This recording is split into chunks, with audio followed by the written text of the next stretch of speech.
Donnez vie à votre manuscrit chez Afridi.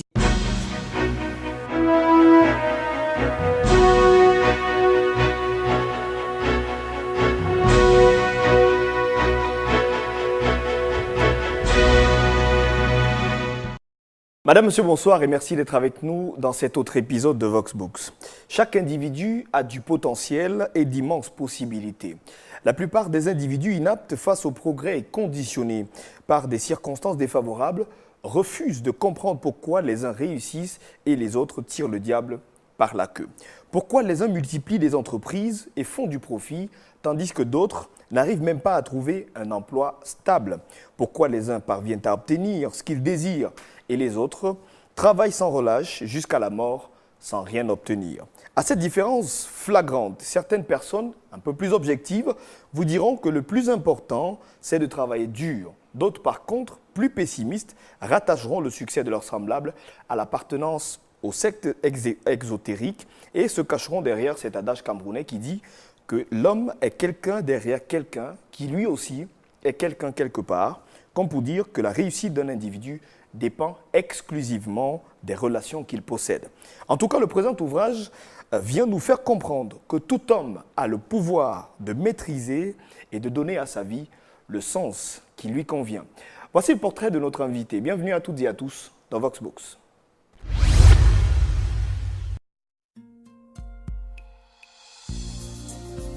Originaire de la région de l'Ouest Cameroun, Roger Nzoueto est titulaire d'un PhD en marketing et management des organisations.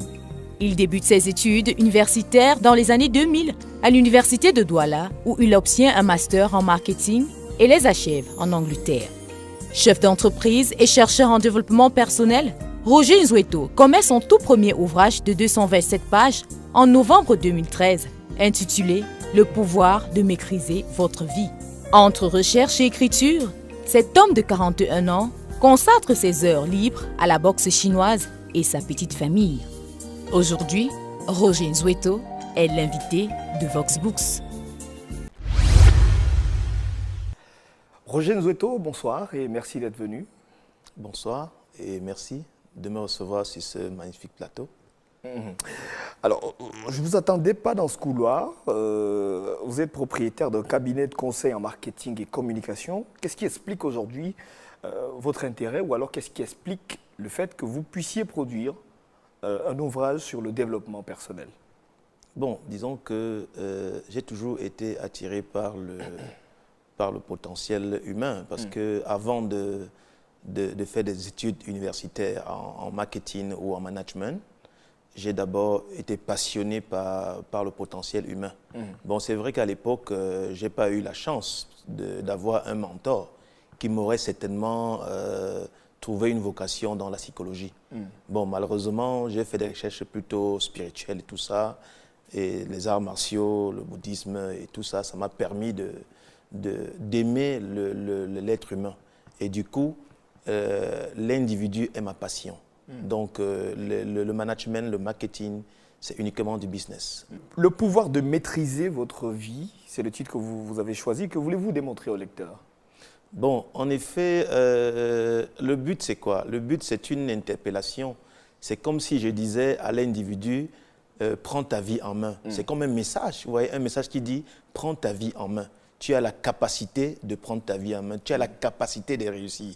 Tu peux réussir et tu dois d'ailleurs réussir parce que tu es né pour réussir. Donc c'est vrai que quand on regarde l'environnement dans lequel nous sommes plongés, on a même presque peur. Et surtout quand on regarde les informations que nous avons reçues de l'éducation, on a même presque peur de prendre des décisions, de se dire qu'on peut réussir. Du coup, il fallait un livre qui vient démontrer d'abord que nous avons du potentiel, ensuite nous guider sur la prise de possession de ce potentiel, sur comment l'utiliser pour la réussite. Alors le titre, moi quand je l'ai lu personnellement, j'ai eu l'impression qu'il renvoie pourtant à un ouvrage plus spirituel qu'humain, parce que lorsque je regarde les expressions que vous employez notamment dans cet ouvrage, je vois le pouvoir, la loi de la création, l'imagination qui parfois révèlent des expressions du domaine un peu plus spirituel. Et ces expressions reviennent abondamment dans votre ouvrage. Vous recommandez d'ailleurs de réussir D'ailleurs, pour réussir, de pratiquer une religion humaniste, en quoi est-ce que cette religion impacte-t-elle le succès économique d'un individu? Bon, vous savez, je ne vais pas refaire l'histoire, mais il est bien de savoir que quand vous voyez, d'abord, le livre est global, c'est la vie. Et quand on traite de la vie, on regarde tous les aspects. C'est pas un de ces beaucoup, vous savez, l'Afrique a quelque chose de spécial. C'est que si nous voulons écrire un livre sur le développement personnel, c'est d'ailleurs le cas sur l'Afrique, pour les Africains, nous avons des choses à prendre en considération. Notre culture, d'où nous venons, les croyances qui ont fait de nous qui nous sommes. Donc, et du coup, quand on regarde ces croyances-là, on est obligé d'attaquer les domaines sur lesquels d'autres ne peuvent pas attaquer. Par exemple, vous allez bien lire tous les auteurs américains, ils ne vont pas attaquer le phénomène spirituel, ils ne vont pas attaquer ça. Parce qu'on n'est pas dans le même environnement. Par exemple, chez eux, ils ne sauraient penser qu'un individu puisse croire que la santé dépend d'un Dieu quelconque, ou alors que le succès dépend d'une force extérieure. Chez eux, c'est pas possible de croire ça. Du coup, ils écrivent des livres logiques. Mais moi, par contre, africain, lorsque je dois écrire, je suis obligé d'attaquer ces domaines. Pour dire, par exemple, aux Africains, la magie est une illusion. La religion est une illusion. C'est vous qui êtes la réalité. Maintenant, vous voyez, et du coup, dans ce cas-là, on peut penser que c'est un livre qui traite de la spiritualité, mais non, parce que je dis bien que c'est l'illusion. Même franc-maçonnerie, tout ça, tout ça, ce sont des illusions. Parce qu'en fait, la religion, c'est un ensemble de croyances détenues ou alors qui appartient à une communauté. Maintenant, si cette communauté-là est puissante, elle impose sa croyance à d'autres. Voilà pourquoi la religion chrétienne s'est imposée à l'humanité à cause de Constantin en 313. C'est l'histoire, tout le monde le sait, mais parfois on est obligé, on est asséné. Donc, en fait, la force financière qu'ils ont, ils ont dû imposer ça à l'Afrique. Et l'Afrique, qui avait sa part de croyance aussi, a laissé tomber sa croyance. Et c'est ainsi que toutes les religions du monde, vous allez voir que les religions les plus développées, vous allez voir qu'appartiennent aux États développés. Donc, l'Afrique n'a pas pu, parce que l'Afrique était faible. L'Afrique ne pouvait même pas avoir des navires pour traverser les mers et aller imposer. Donc, vous comprenez donc que toutes les religions donc du coup, quand nous prenons ça aujourd'hui pour faire comme si c'était la clé à tout, parce que je dis souvent dans des conférences qu'aucune religion ne peut contenir l'humanité. C'est un mensonge. Vous voyez, donc ça appartient à un peuple. Vous voyez, donc maintenant, qu'en est-il de la réussite? Tout à l'heure, vous avez demandé si la religion peut vous empêcher de réussir. La religion, d'ailleurs, même on peut interpréter même le caractère amorphe de certains peuples africains du fait de la religion. Ce qui est aussi arrivé en Europe, parce qu'en Europe aussi, à une époque, quand on parle de l'époque des Lumières, quand les Européens se sont rendus compte qu'il fallait dissocier la religion de l'État, quand ils ont vu la Chine prospérer, ils ont dit, mais qu'est-ce qu'on est en train de faire? Ils ont dissocié la religion de l'État pour que l'État puisse se développer. Parce qu'on ne peut pas être entièrement religieux et se développer. C'est impossible. Mais dans la première partie, vous invitez le lecteur à découvrir la loi de la création. De quelle création est-ce qu'il s'agit et comment fonctionne-t-elle? Oui, vous savez, tout est régi par des lois. L'univers est régi par des lois. C'est comme ça que quand on maîtrise une loi, on peut l'exploiter. C'est comme ça qu'on prend, par exemple, on prend certaines lois pour faire monter les avions. C'est des lois qu'on maîtrise, des lois mathématiques qu'on maîtrise. Donc également, même pour créer qui nous sommes, nous avons appliqué une loi inconsciemment. Et cette loi-là, je l'appelle la loi de la création, comment tout se crée. Donc, et du coup, tout ce que nous sommes, tout ce que nous avons est le résultat d'un processus que nous appliquons inconsciemment pour pouvoir obtenir l'échec ou alors les entreprises bancales. Chacun est attiré chacun crée sa vie à travers ce processus que je développe dans le livre. Et j'explique ça par des faits. Vous voyez, parce qu'un livre de il faut donner des preuves, que ce soit pratique, ce n'est pas seulement la théorie. Mais vous parlez effectivement de preuves. Ma question est celle de savoir comment est-ce que vous êtes devenu ce que vous êtes aujourd'hui. Ça pourra peut-être aider ceux qui nous regardent. Bon, je pense que les recherches m'ont beaucoup aidé pour que je comprenne le mécanisme qui régit l'univers. Quand vous comprenez, vous savez, quand vous arrivez à comprendre comment tout se crée, vous devenez un homme libre. Parce que dès lors qu'on... Par exemple, imaginez-vous, quand je regarde par exemple le président du groupe Afriland, vous voyez? Mais quand je le regarde, c'est quoi? C'est parce qu'il a appliqué inconsciemment la loi, vous voyez, l'environnement, par un mécanisme que j'explique. Il a dû acquérir certaines... il est apte à agir d'une certaine façon qui conduisent inévitablement vers la réussite. Donc du coup, par exemple, vous voyez, quand je dis dans un livre que Dieu c'est le mouvement, le diable c'est la paresse, dès lors que vous vous mettez en mouvement, vous êtes en train d'appliquer une loi, un process de cette loi-là. Dès lors que vous vous mettez en mouvement par rapport à une chose, par rapport à un objectif, par rapport à un idéal, vous allez immanquablement voir cela se réaliser. Donc, vous voyez, c'est pour dire que par rapport à moi, je connais cette loi-là. Et du coup, quand on la connaît, on est libre. Je ne suis pas impressionné par la réussite d'un tiers. Parce que je sais que je peux également définir la mienne et l'atteindre. Donc, du coup, je n'ai pas de problème. Je suis un homme libre.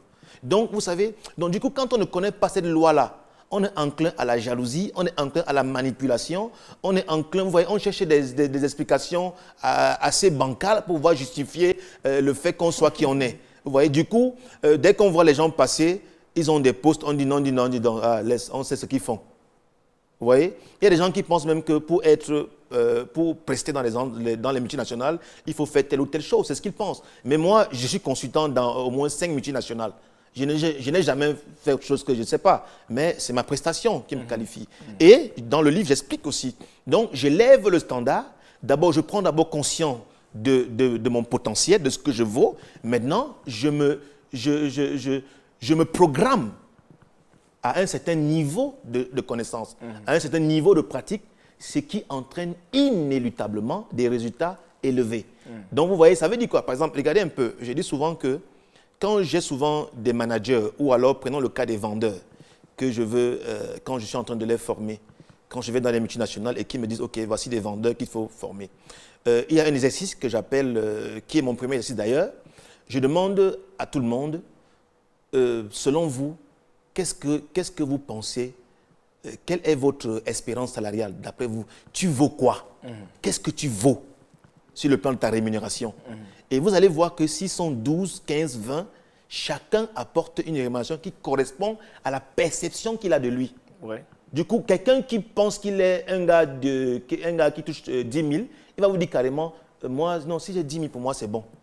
Quelqu'un, par contre, et ça dépend maintenant, vous voyez, ça dépend de ce qu'on a reçu dans l'enfance. Vous voyez, parce que si votre père vous a dit, par exemple, que l'argent n'était pas bon, vous allez toujours reproduire les schémas qui vont toujours vous mettre dans les positions où l'argent est difficile pour vous. Parce qu'on vous a dit que ce n'était pas bien. Parce que même la religion vous a dit que ce n'était pas bien. Mais entre-temps, le Vatican vit dans l'or. Mais on vous dit à vous que ce n'est pas bon. Donc, c'est pour dire que par rapport à tout ça, quand vous avez ce schéma, quand vous comprenez ce processus-là, vous êtes un homme libre et vous pouvez tout avoir. Alors, vous faites également un listing des différents types de personnalités pouvant qualifier l'attitude d'un individu. Vous partez du perfectionniste au conciliant en passant par le créatif, le penseur, le rêveur, le meneur et bien d'autres. Quelle est, selon vous, la personnalité idéale pour la réussite d'un individu? Donc, vous savez, dans cette partie, dans la partie que je développe qui concerne la connaissance de soi et des autres, c'est la deuxième partie de l'ouvrage. Oui. Et à cette partie, parce que je me dis que dès lors qu'un individu comprend comment il est devenu qui il est, ça veut dire qu'il comprend comment il peut devenir ce qu'il veut, comment il peut devenir autre chose que ce qu'il est aujourd'hui. Alors, dès lors que l'individu l'a compris, maintenant, avec qui est-ce qu'il va vivre? Il va vivre dans un environnement avec des gens. Donc, d'où la seconde partie, la connaissance de soi et des autres. Maintenant, il ne fallait pas rentrer dans des jeux de rhétorique pour distraire les gens. Il fallait prendre un outil qui est reconnu sur le plan mondial, et d'ailleurs qui est utilisé par la CIA, pour identifier les comportements des chefs d'État africains et dans le monde. Donc, on peut interpréter chaque comportement de chaque chef d'État à travers l'énéagramme. C'est ça qu'on appelle ça l'énéagramme. Donc, l'énéagramme qui dit qu'il existe 9 types de personnes sur la Terre et que chaque type de personne dépend de la négociation qu'il a eue avec sa mère, qu'il a eu entre sa mère et son père. Même quand on devient homosexuel, même que ce soit lesbien ou le fait qu'on soit qui on est. Vous voyez, du coup, dès qu'on voit les gens passer, ils ont des postes, on dit non, laisse, on sait ce qu'ils font. Vous voyez, il y a des gens qui pensent même que pour prester dans les multinationales, il faut faire telle ou telle chose, c'est ce qu'ils pensent. Mais moi, je suis consultant dans au moins 5 multinationales. Je n'ai jamais fait autre chose que je ne sais pas, mais c'est ma prestation qui me qualifie. Et dans le livre, j'explique aussi. Donc, je lève le standard. D'abord, je prends conscience de mon potentiel, de ce que je vaux. Maintenant, je me programme à un certain niveau de connaissance, à un certain niveau de pratique, ce qui entraîne inéluctablement des résultats élevés. Donc, vous voyez, ça veut dire quoi? Par exemple, regardez un peu, je dis souvent que quand j'ai souvent des managers, ou alors prenons le cas des vendeurs, que je veux, quand je suis en train de les former, quand je vais dans les multinationales et qu'ils me disent, OK, voici des vendeurs qu'il faut former. Il y a un exercice que j'appelle, qui est mon premier exercice d'ailleurs, je demande à tout le monde, selon vous, qu'est-ce que vous pensez, quelle est votre espérance salariale d'après vous? Tu vaux quoi? Qu'est-ce que tu vaux sur le plan de ta rémunération? Et vous allez voir que s'ils sont 12, 15, 20, chacun apporte une rémunération qui correspond à la perception qu'il a de lui. Ouais. Du coup, quelqu'un qui pense qu'il est un gars qui touche 10 000, il va vous dire carrément, moi, non, si j'ai 10 000 pour moi, c'est bon. Quelqu'un, par contre, et ça dépend maintenant, vous voyez, ça dépend de ce qu'on a reçu dans l'enfance. Vous voyez, parce que si votre père vous a dit, par exemple, que l'argent n'était pas bon, vous allez toujours reproduire les schémas qui vont toujours vous mettre dans les positions où l'argent est difficile pour vous. Parce qu'on vous a dit que ce n'était pas bien.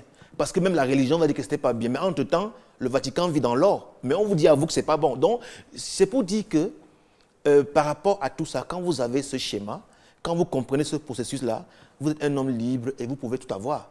Alors, vous faites également un listing des différents types de personnalités pouvant qualifier l'attitude d'un individu. Vous partez du perfectionniste au conciliant en passant par le créatif, le penseur, le rêveur, le meneur et bien d'autres. Quelle est, selon vous, la personnalité idéale pour la réussite d'un individu? Donc, vous savez, dans cette partie, dans la partie que je développe qui concerne la connaissance de soi et des autres, c'est la deuxième partie de l'ouvrage. Oui. Et à cette partie, parce que je me dis que dès lors qu'un individu comprend comment il est devenu qui il est, ça veut dire qu'il comprend comment il peut devenir ce qu'il veut, comment il peut devenir autre chose que ce qu'il est aujourd'hui. Alors, dès lors que l'individu l'a compris, maintenant, avec qui est-ce qu'il va vivre? Il va vivre dans un environnement avec des gens. Donc, d'où la seconde partie, la connaissance de soi et des autres. Maintenant, il ne fallait pas rentrer dans des jeux de rhétorique pour distraire les gens. Il fallait prendre un outil qui est reconnu sur le plan mondial, et d'ailleurs qui est utilisé par la CIA pour identifier les comportements des chefs d'État africains et dans le monde. Donc on peut interpréter chaque comportement de chaque chef d'État à travers l'énéagramme. C'est ça qu'on appelle ça l'énéagramme. Donc l'énéagramme qui dit qu'il existe 9 types de personnes sur la Terre et que chaque type de personne dépend de la négociation qu'il a eue avec sa mère, qu'il a eu entre sa mère et son père. Même quand on devient homosexuel, même que ce soit lesbien ou quoi que ce soit, c'est quand la négociation n'a pas marché entre le père et la mère, ou alors celui qui est supposé être le père ou la supposée mère. Quand c'est raté, on ne peut pas changer, ça ne peut pas changer. Donc ça va uniquement vous orienter vers un type de personnalité. Donc, et du coup, là-bas, je vous donne chaque type, leurs forces et leurs faiblesses. Parce qu'en fait, il n'y a pas de personnalité idéale. Parce que chacun a sa force et sa faiblesse. Vous voyez? Mais donc, à cette partie-là maintenant, et là, quand vous savez ça, ça vous permet de résoudre la plupart de vos problèmes avec les gens.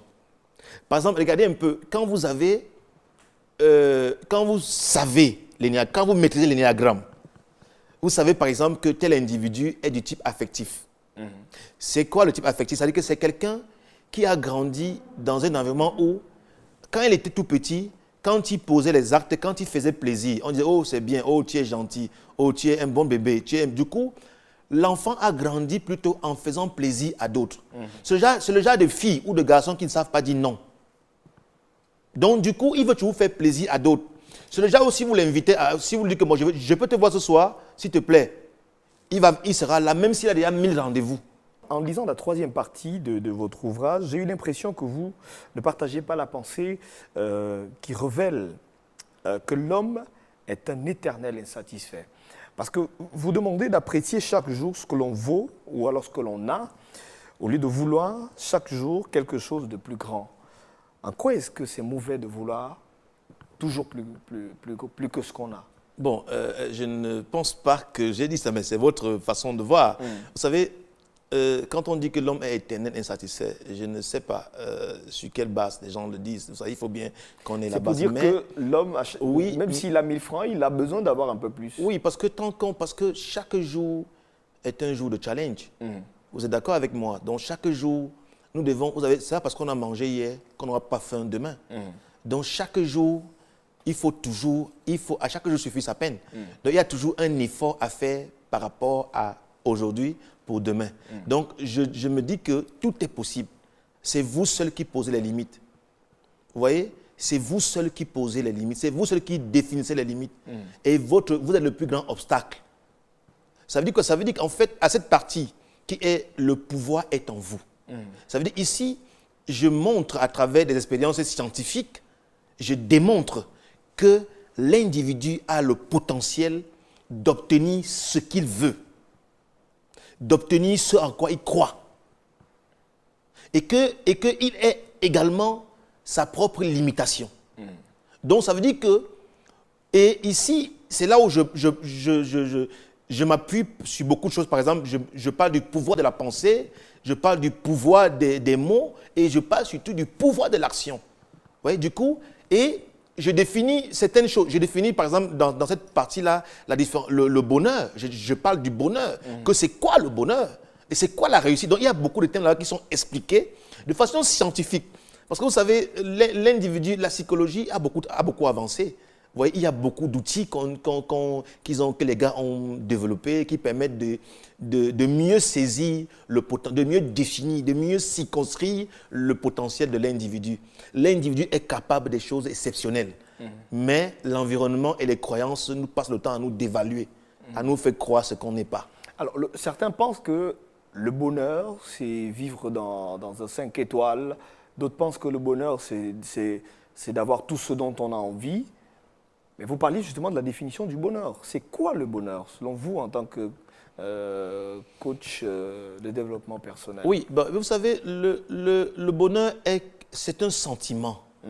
C'est un sentiment perfectible. En fait, c'est le summum. C'est comme, je ne sais pas, dans le bouddhisme, on parle de l'état de bodhisattva. C'est un état où on arrive, où on est de satisfaction. Ça peut être total. Vous savez que quand vous regardez un peu Maslow, vous comprenez un peu mieux ce que c'est que le bonheur. C'est vrai qu'on cherche toujours quelque chose d'autre, mais ce qu'on cherche la plupart du temps cadre avec ce qu'on est à un moment présent. Vous voyez, donc, à cette partie, je définis également, comme j'ai tantôt, le bonheur et même la réussite. Je dis qu'on dit qu'on a réussi sur le plan personnel lorsqu'on peut avoir ce qu'on veut et lorsqu'on apprécie ce qu'on a. Vous voyez, ça c'est la définition de la réussite.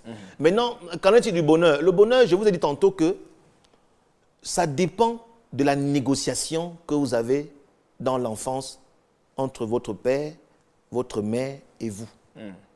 Si vous la négociez, vous sortez de là étant un individu complet qui va avoir la capacité d'apprécier ce qu'il a.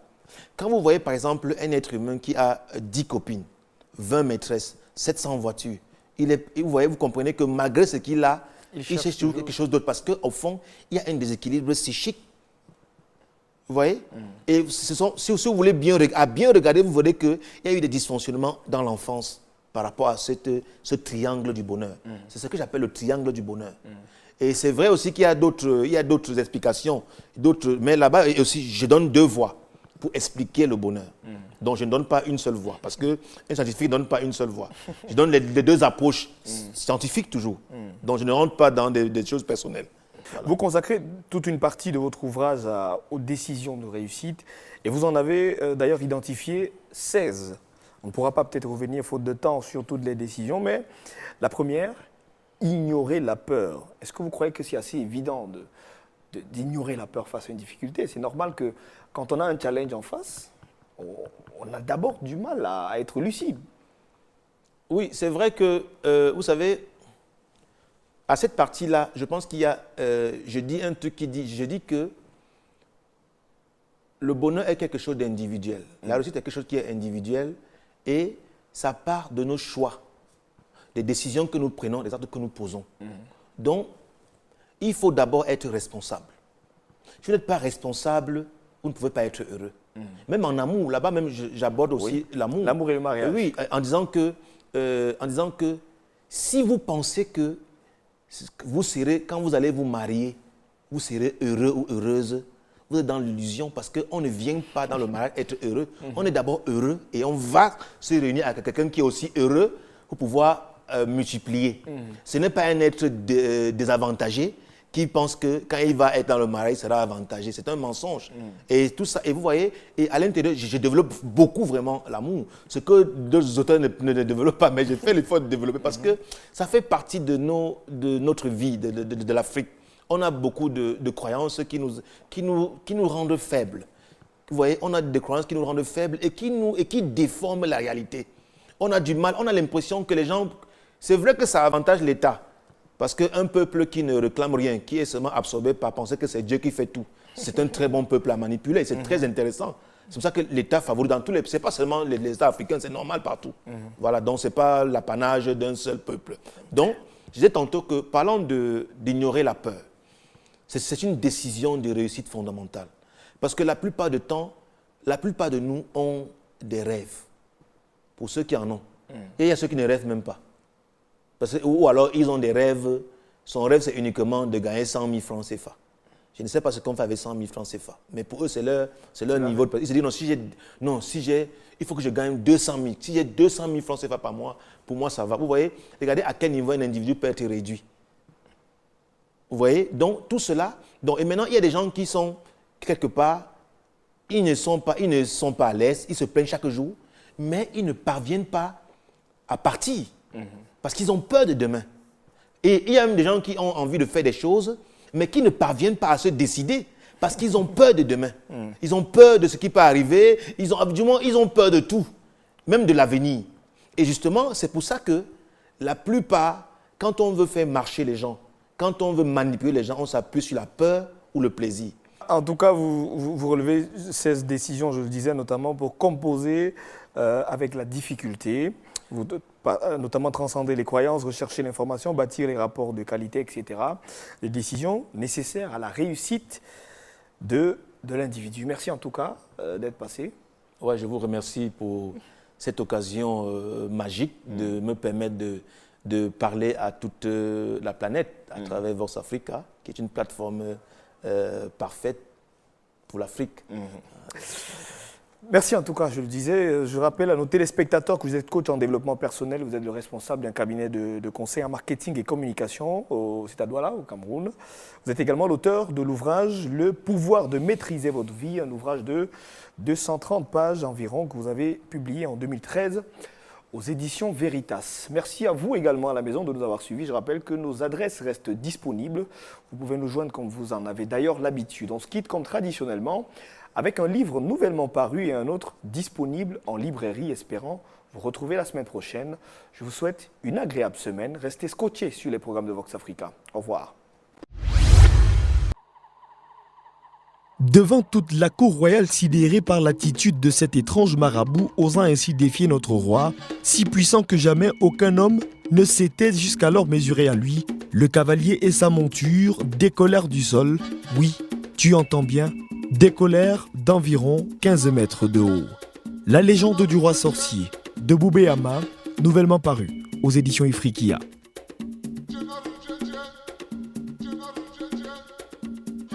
Dans ce monde dicté par le capitalisme, l'auteur revisite la question du développement et ses problèmes avant de présenter le concept de solidarisme.